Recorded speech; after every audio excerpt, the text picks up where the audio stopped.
Այն միտքը, որը արտաբերում է պարոն Մինասյանը, ամբողջությամբ նկարագրում է մեր ընդդիմության վերաբերմունքը հայոց առաքելական Սուրբ եկեղեցու նկատմամբ։ Ասում է դրես կոդ եք ուզում սահմանել, երբ որ խոսում է վեղարների մասին։ Պարոն Մինասյան, մեզ համար վեղարը դրես կոդ չէ։ Իսկ այ ձեր համար եւ որոշ եկեղեցականների համար վեղարը ոչ միայն դրես կոդ է, դա ձեր քաղաքական կապիտալի միակ աղբյուրն է։ Դուք հայ առաքելական Սուրբ եկեղեցին վերածել եք ձեր նախընտրական շտաբի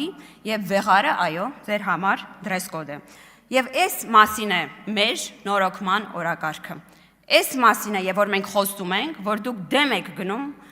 արժեքներին, մեր արժեքներին, մեր ինքնությանը, հայ առաքելական եկեղեցին մեր ինքնության մասն է եւ թույլ չենք տալու, որպեսզի այն վերածեք քաղաքական գործիքի։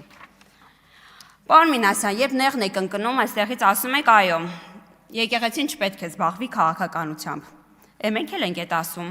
բայց ես ինչ որ չեմ նկատել, որ դուք օրինակ Կտրիչ Ներսիսյանին, ով ի պաշտոնե փորձում էր նախկինում պահանջեր վարչապետի հրաժարականը, ինչ որ արձագանք տայք։ Ես չեմ էլ հիշում, որ երբ որ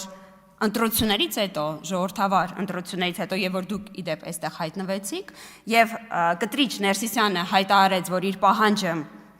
վարչապետի հրաժարականի անժամկետ է,